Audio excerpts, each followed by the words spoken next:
Hi, I'm Colleen Nelson, licensed therapist, trauma expert, and fellow badass woman ready to rise up right alongside you. This podcast, Let the Rest Burn, is for the woman who has ignored, attacked, or even silenced her inner voice because she thought it was broken and needed to be fixed. It's for the woman who is ready to rise up and fully step into her desire, her joy, her full power, and make the impact she was destined to make. For the woman who cannot stand one more second waiting, watching, and witnessing the world crumble and is ready to rebuild and expand into a better future. For a woman who is so done trying to fix the world, she decided to start with healing herself, and she let the rest burn.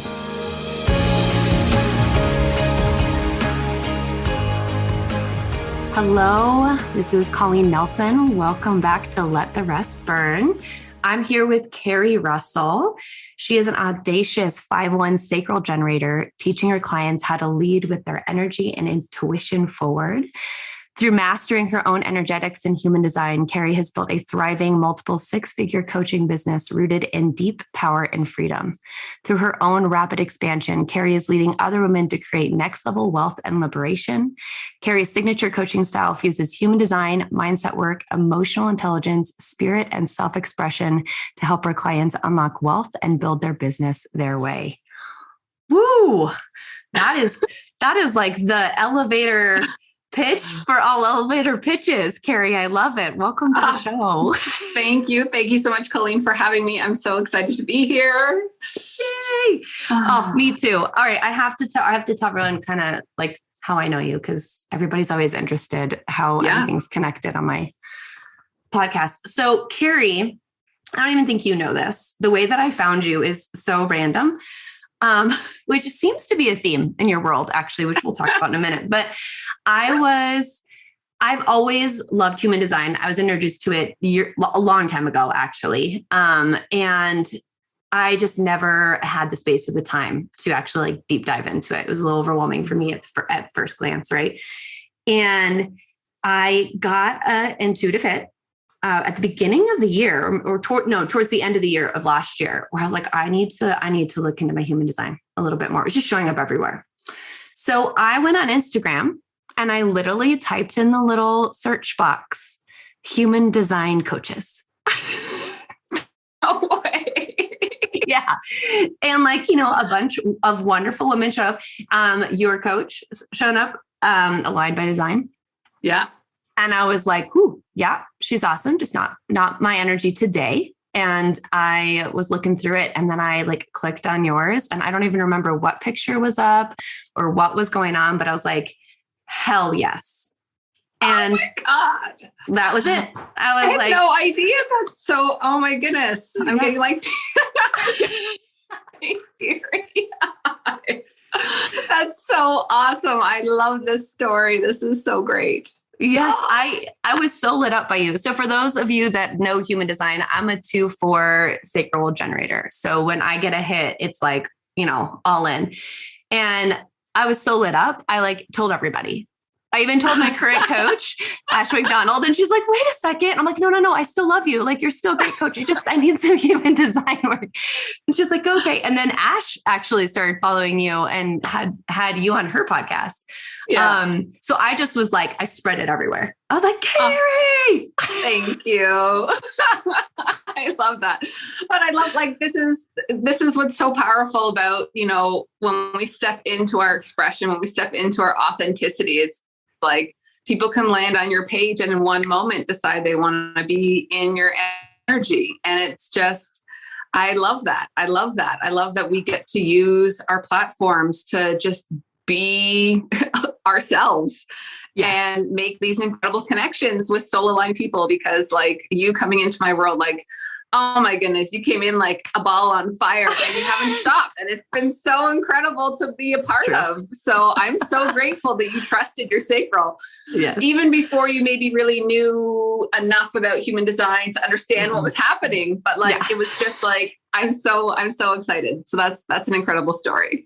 Yes. Oh, no, that's so the theme of this podcast is what do you have to burn, to the ground over and over in order to be, your authentic, true expression of self.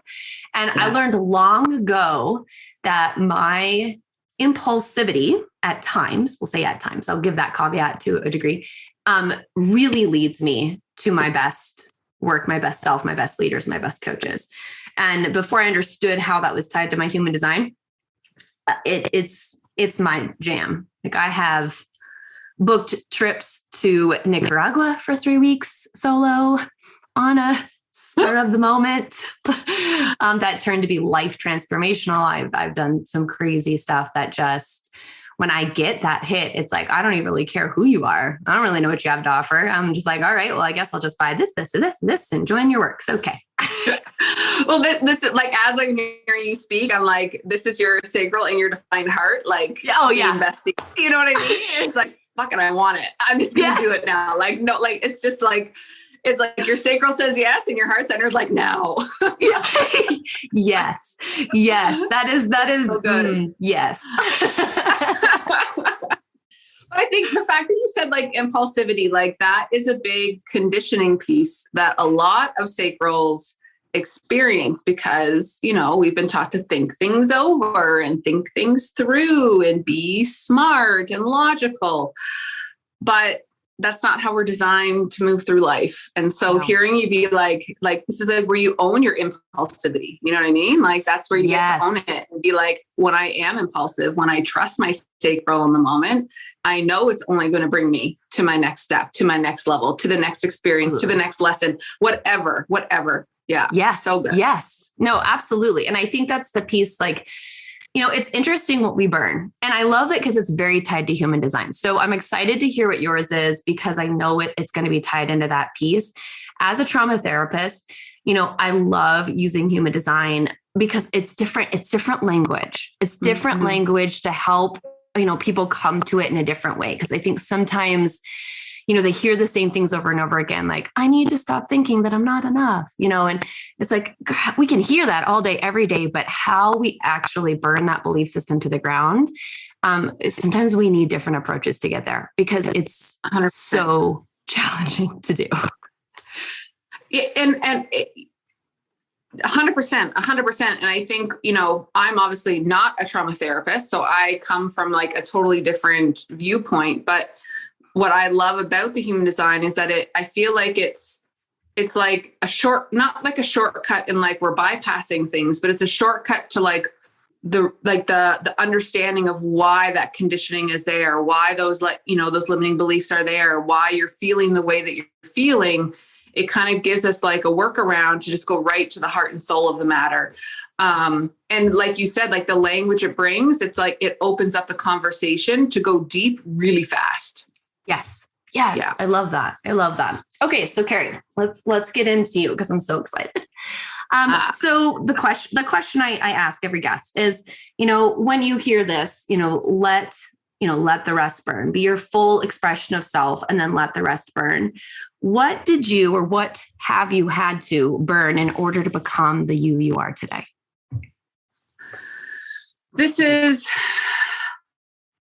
I feel like as I'm about to answer, there's like a few different things that come into my mind. And the way that it comes up for me is more of like memories of like big moves that I've had to make in order to be where I am today and who I am today. But I think underlying all of those like 4 or 5 different scenarios is the fear of what other people are going to think.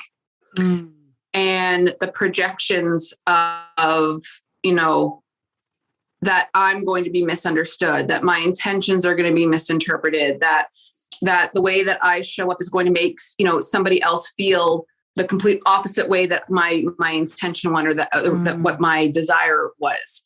And using human design language, like this is my 5th line, like I'm a 5/1. So that 5th line, that projection field that we live in, when I, you know, what I know now and being able to look back on my life, it was really being able to step into owning the projection that I put out and really claiming it with that bold, wild audacity, and really just being like really leaning into the conviction of who I am and who I know myself to be, and trusting that the right people will understand, the right people will feel it. And the ones who don't, that's okay.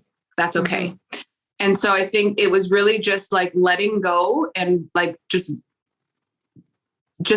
completely deciding that I was just going to be me, and whoever I attracted in doing so, I'm going to celebrate the fuck out of. And whoever I don't, I'm just going to send love and compassion their way and just focus on my lane, focus on me and my energy. But there's definitely like, you know, societal pressure, wanting to do what's normal. You know, I went back to school when I was in my early 30s, thinking I wanted to be a teacher, and invested a ton of money, a ton of time, and I had to let that all burn. You know, a year into supply teaching, I decided it wasn't what I wanted to do.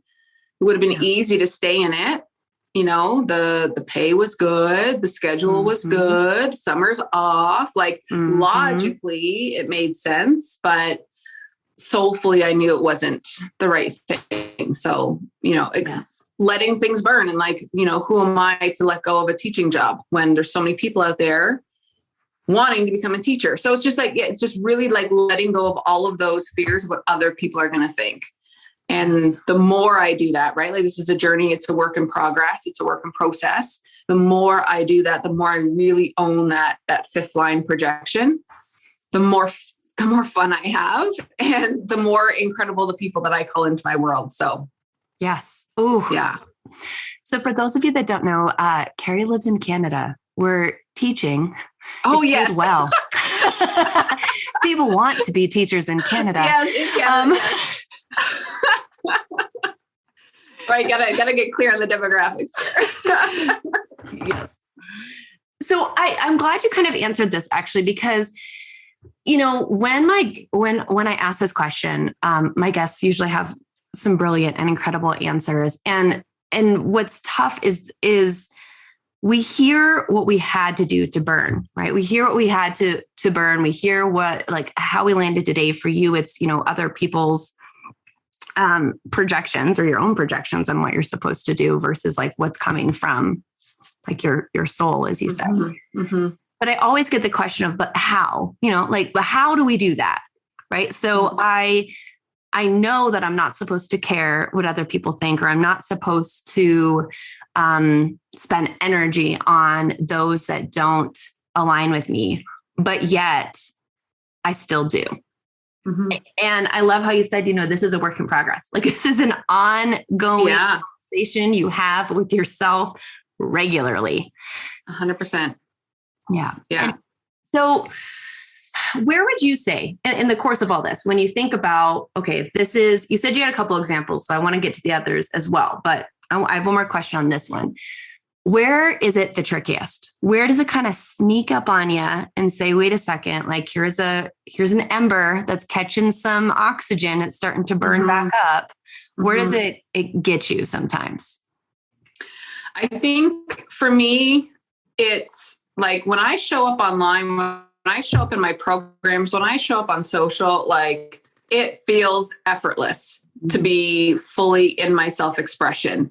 And, you know, meeting people for the first time, where I find like I might get triggered, or I might wobble a little and really have to like consciously put effort and intentionality into who I'm being and how I'm showing up, is in my like real life, is in and around like for me, I feel like, you know, I've got two very polar identities that I play with. Like, I've got this like boss, powerhouse, like very sophisticated luxury, you know, bold brand, but I'm also a mom. I live in the country. You know what I mean? Like I play outside, I get messy, I get dirty. So it's like, there's these very opposite energies. And obviously I've done a lot of work on this, but being able to show up as me without the screen in front of me in my personal life, like around, you know, my neighborhood, around people who I used to go to school with, around my family. Like, it's almost, again, this is a fifth line thing where we are very strong in our projections and how we want to show up. And then when we like are off, or like the screen is, you know, the camera is off, we go into a different version of ourselves. And it can sometimes make us feel like one of those versions is inauthentic. Instead of seeing them as this, you know, two pieces of the same, you know, two sides of the same coin, we feel like there's like this division of like, this is my, almost like one side of us is inauthentic towards the other. So it's really been this process of accepting and integrating all sides of my identity. I can be super bold and powerful and, you know, speaking with conviction. And I can also be like the goofiest and the silliest and the, you know what I mean? Like the most affectionate and sappiest. So it's really just this amalgamation of all of the different identities and allowing each one of them to come out and play when it feels good. So that, you know, it's, I would say the personal life where all my identities are really kind of brewing together, that I find that I really have to like watch where old patterns surface. Ooh, that's powerful. And honestly, I think a lot of people can relate probably in different ways, given, you know, their different design. But as a 2/4, like I relate in a different way, but it is that duality and almost the paradoxical, maybe that's a word. I don't know. Paradoxical. I'm going to use it. Nature of our various roles, personalities, authentic parts of ourselves. And it is tough, I think, sometimes to understand what is authentic and what isn't, because I would say that there are some, I don't want to use the word armor, but I'm just going to say it. Like there are some layers that we use that are actual real boundaries that are important, right? If I'm going into a group of leaders, you know, on Saturday I was at a women's conference, and I'm having conversations with all of them. I'm not necessarily going to deep dive into some of the parts of myself that are either more vulnerable, personal, or maybe a little more wounded that day. I am going to put on a little bit of armor or a little bit of a protective boundary, not only for myself, but also for the person I'm speaking to, right? Like, because I don't need to give them that energy either. And it's such an interesting paradigm to work with because you want to be authentic, but being authentic also means you have to have boundaries. And that can feel inauthentic sometimes when what you're feeling on the inside is a little bit different than what you're reflecting on the outside based on the people that you are currently speaking with. Totally. And I think, you know, one of the two scenarios that really helped me like conceptualize this understanding is looking at like a surgeon, for example. So like a surgeon, like a brain surgeon going in to brain surgery, there's a persona, there's an identity that they have to step into. They have to be, you know, precise and decisive and confident and meticulous. And, you know, like there's this energy of like self-assuredness that they have to step into when they're in the operating room, but that's not necessarily the same person that you would see at the grocery store. Yeah. You know, when someone's life isn't in their hands. Yes. And, or even like looking at Beyonce, you know, when we see her on, you know, Sasha Fierce and like the outfit, the makeup, the expression, the boldness. And then we see her, you know, on, you know, at her house or at the grocery store in like joggers and a messy ponytail. So it really allowed me to like, oh, right. a lot of this feeling of like, being inauthentic is actually the pressure sometimes that we put on ourselves that we have to be a certain way in, you know, in certain different situations. Yes. And the fear of what other people are going to think of us if we don't show up in that way all the time. Yes. Agreed. When I get the question as a therapist, like, and you might get this as a coach as well, when I'm around somebody that's new or just isn't like in my world really. And they're like, oh, are you just therapizing me the whole time? Like, is that just what you do all the time? I'm like, absolutely not. I do not want to be working right now. I am not digging into your childhood trauma currently in my brain. It's not happening. But it's a fear, right? That's a fear. Yeah. That's a fear response of them being like, she's going to know too much about me. Like almost like that fear of like, you can see into them. Right. So I understand that feeling. Yeah. Yes. Oh, I bet and you know, so I just laugh. And of course, when they say that, I'm like, well, now I know a lot about you. You saying that to me just gave me everything I needed. So thank you. There's now no all. Yeah. So, okay. So you said you had a couple of things. I'm curious. So we have this perception, you know, in this kind of the two sides of the coin. Yeah. What else? What else did you have to burn to become, Kari Russell of today? Like the scenarios that I, reflect on, the teacher leaving teaching. Well, let's rewind that even more, deciding to go back to school in the first place. And, am I the kind of person who at, 33 with 2 young kids decides to uproot her entire, it was a big investment. I was working full time. I was driving to another country every other weekend. It was a lot. And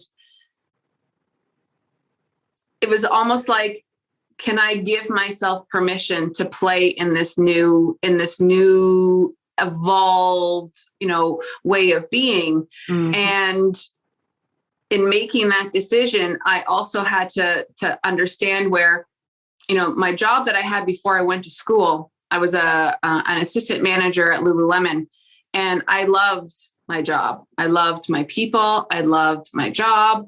I loved the culture. I loved everything, but I learned so much about myself at Lululemon. And so there was a lot of, and I'm definitely I'm depth, right? Generator depth. So like the depth and the connection that I felt with this entity of Lululemon and that version that who I became while working there, I had to let that all go. Yeah. And so letting all of that go and deciding that this isn't going to be my future, this isn't going to be where I continue to grow and move.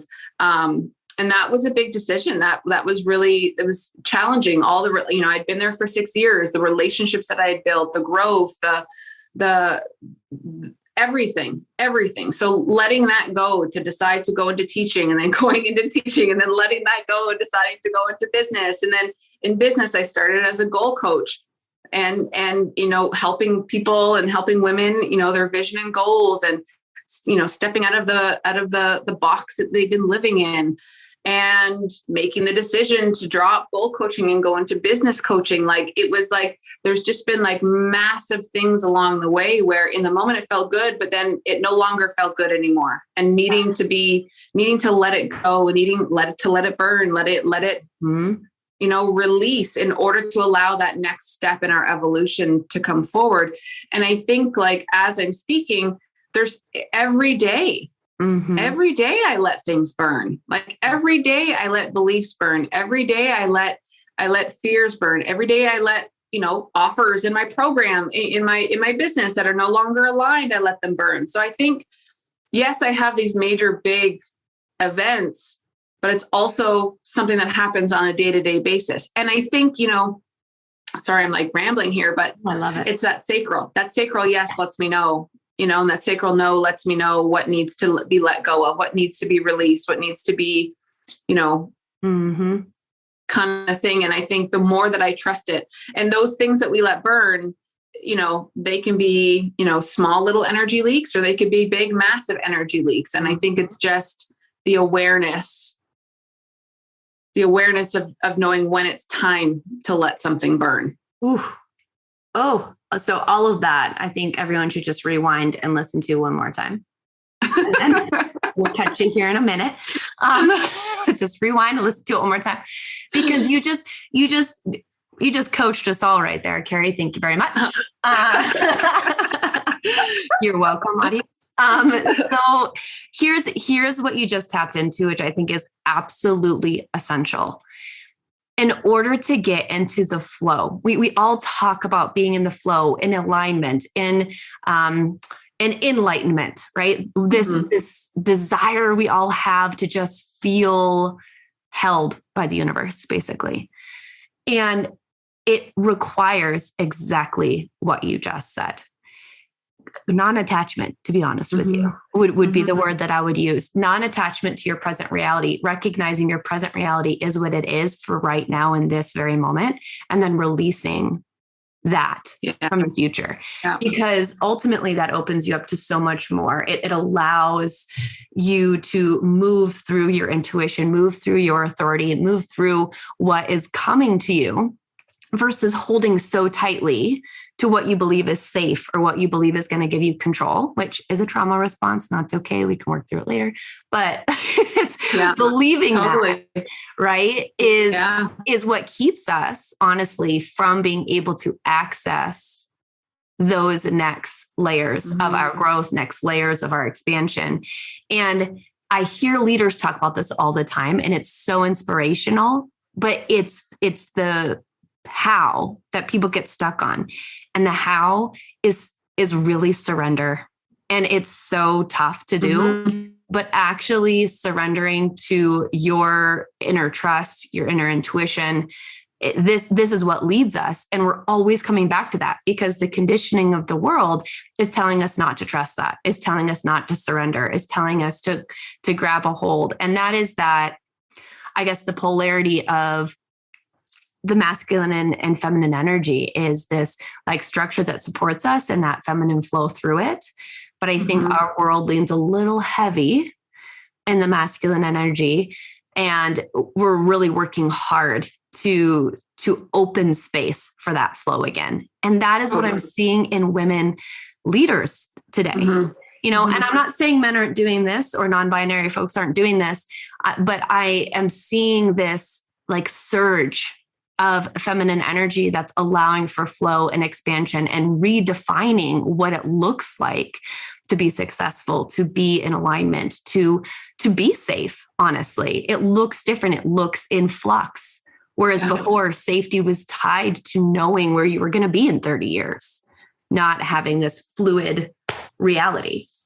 Totally. Yeah. Like thinking back to like how our parents grew up and our grandparents and, you know, getting a job, working at the same place your whole life and having a pension. And like, it's like one job and you're set for life. And it's so not the same anymore.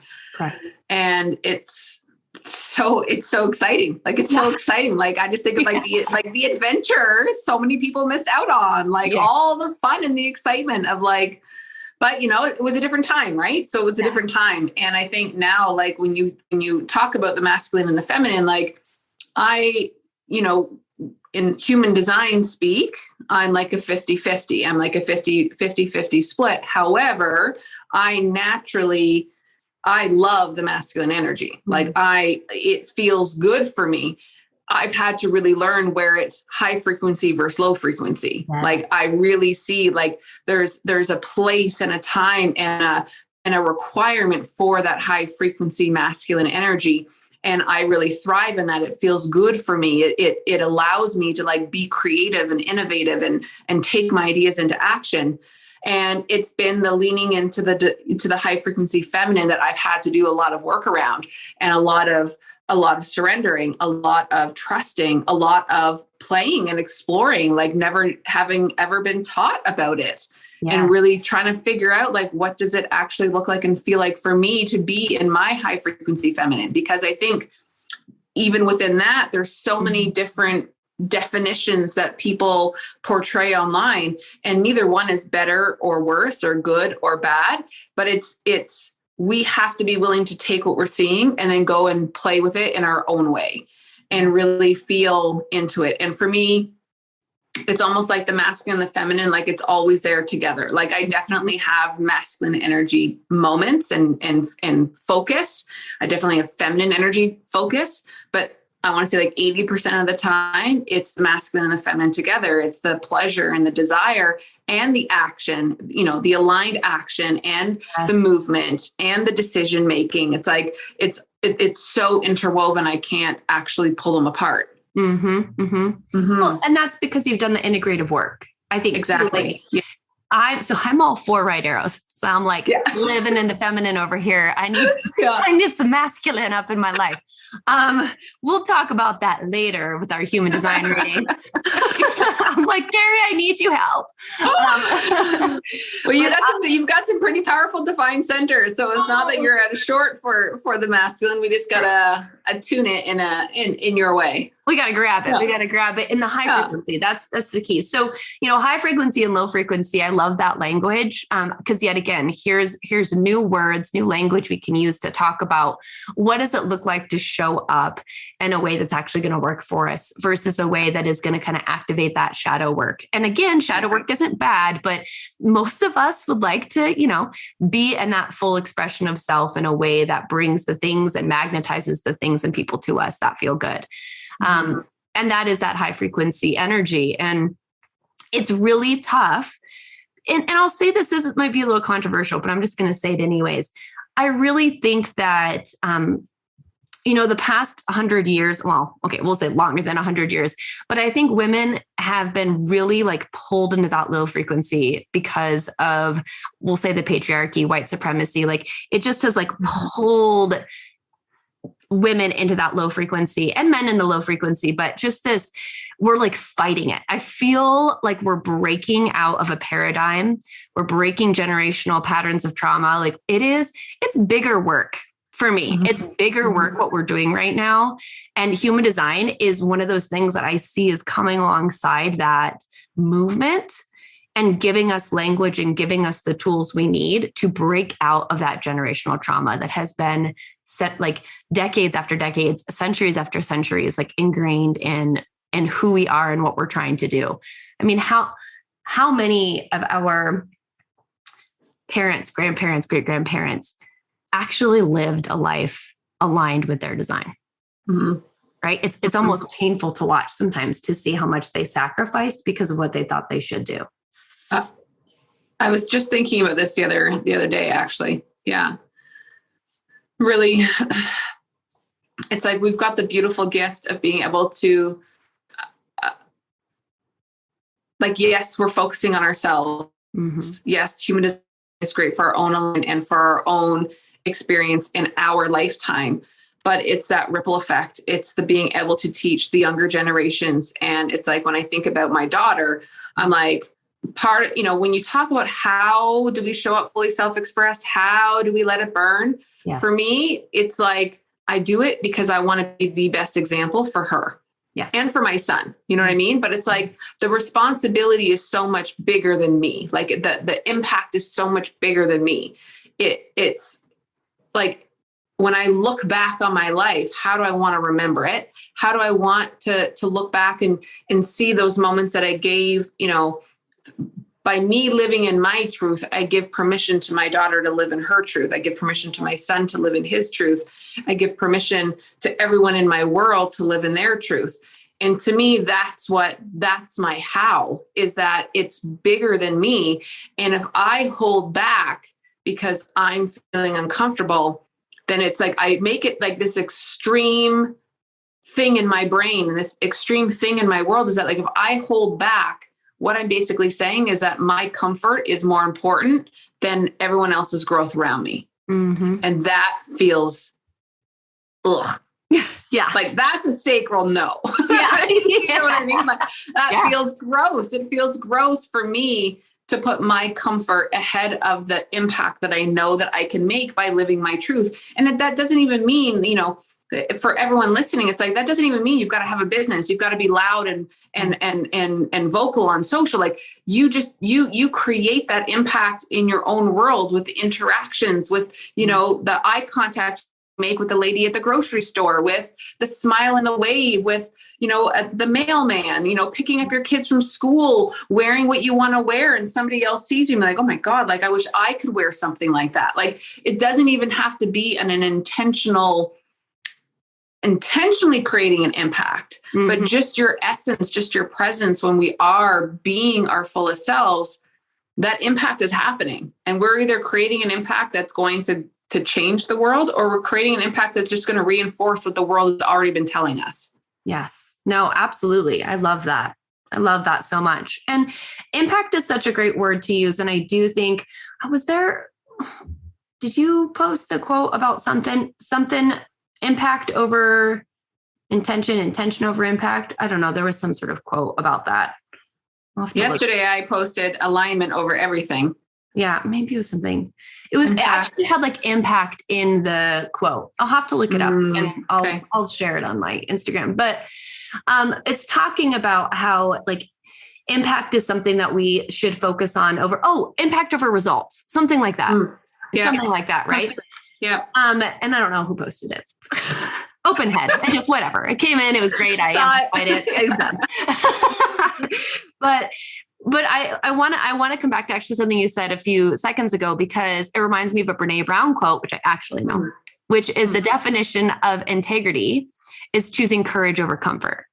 And I love that. Yes. Like, yes, that's it. That is integrity. I choose courage over comfort, because sometimes you have to show up and do the courageous thing and be uncomfortable so that others can have permission to do so as well.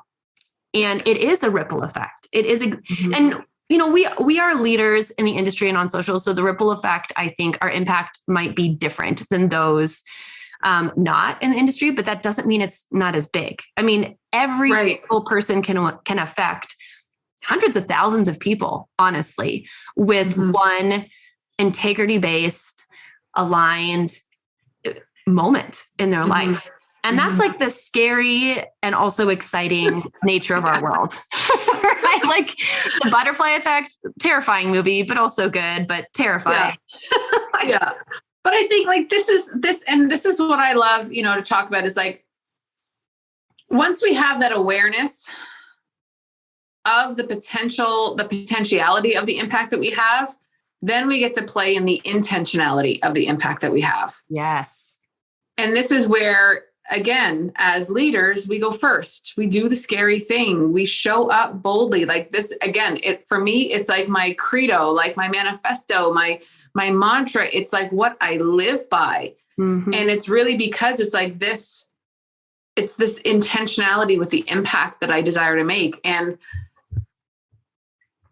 yeah, it's like, I can't be the one to put my comfort ahead of everyone else's growth. I can't be that person. That's not who I am. So that's what I sink into and anchor into for my how. It's like, I just do what I know to do in the moment to be in integrity with the impact that I want to make. Sometimes it's beautiful and expansive and it works and it's great. And sometimes I mess up and then I clean up my mess and I keep moving forward, So it's just that, yeah. Yes, it's messy. Okay, everybody hear that. It's messy. We make mistakes. I am the queen of that. And I will own it all day, every day. If I can show people in my world what it looks like to make a mistake, to fail, to struggle, and then to embrace, take true ownership and rise again, I have like lived my life's mission. Because that is like, it breaks my heart sometimes, the amount of people that come into my world that truly believe failure is not an option. And it's so limiting and it's so confining.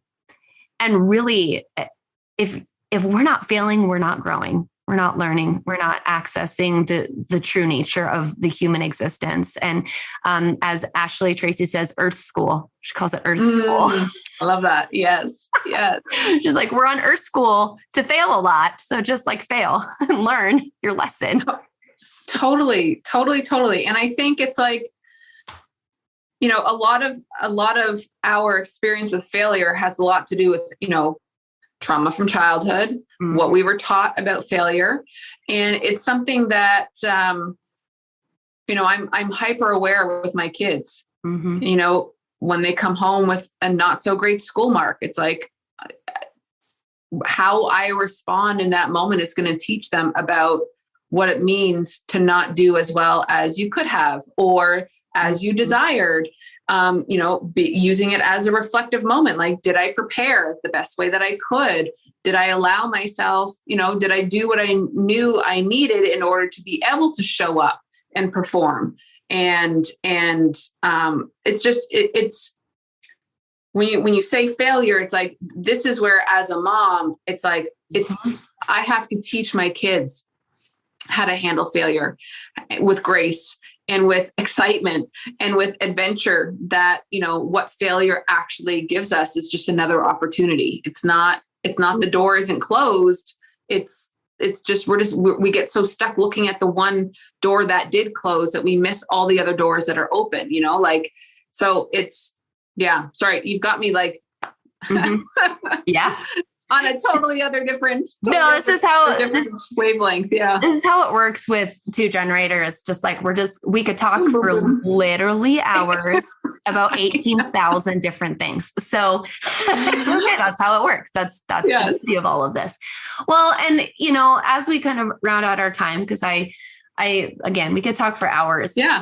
I'm curious if there is one thing, and this is kind of a challenging question, but I'd love to ask it, that you need to burn, but you haven't yet,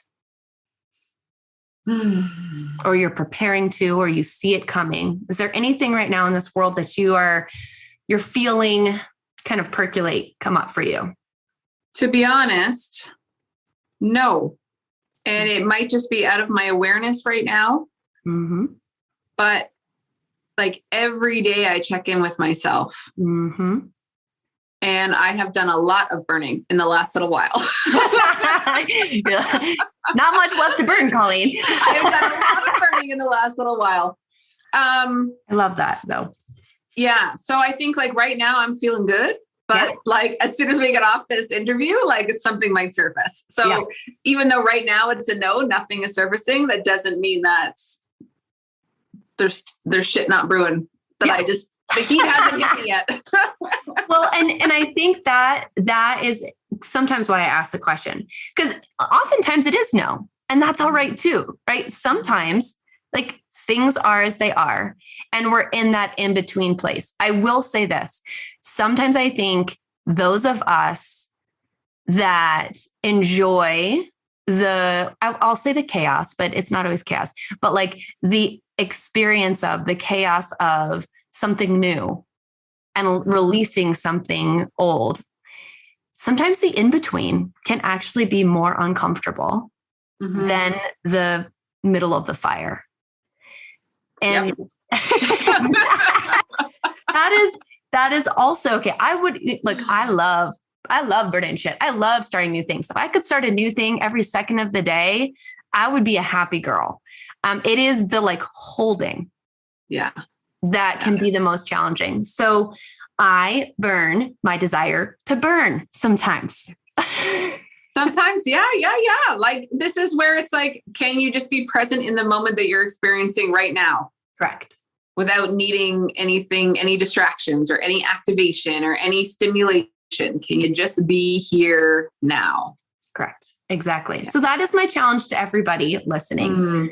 Can you be here right now? Check in with yourself. And if there is something that comes to the surface that you're like, it's time for me to burn, right? Can you hold that space and take that aligned action? And if there isn't, can you just hold the space, right? And so this is my invitation to everybody listening. And Kari, thank you so much. I am in your world forever now, so accept it. But I really appreciate you coming on the podcast. Thank you. Thank you so much. This was such a good conversation. And if we don't cut it, we could talk on for hours and hours. We could. Yeah. So thank you. Thank you so much for having me. Absolutely. So for those of you that want to find Kari, she is on Instagram. We'll put all of her contact information in the show notes. But Kari, is there a simple way for people to find you or your favorite way for people to stumble across you? Instagram at Kari Russell Coaching, or my Facebook group, Wildly Audacious Activated. Awesome. Yeah, her Facebook group is amazing. So I highly suggest grabbing a spot there. Thank you so much, Kari. I appreciate it. Thank you. Yes. Thank you.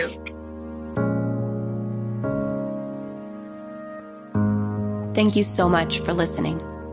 I appreciate every single second that you chose to set aside for you and the impact that you're going to have on the world today.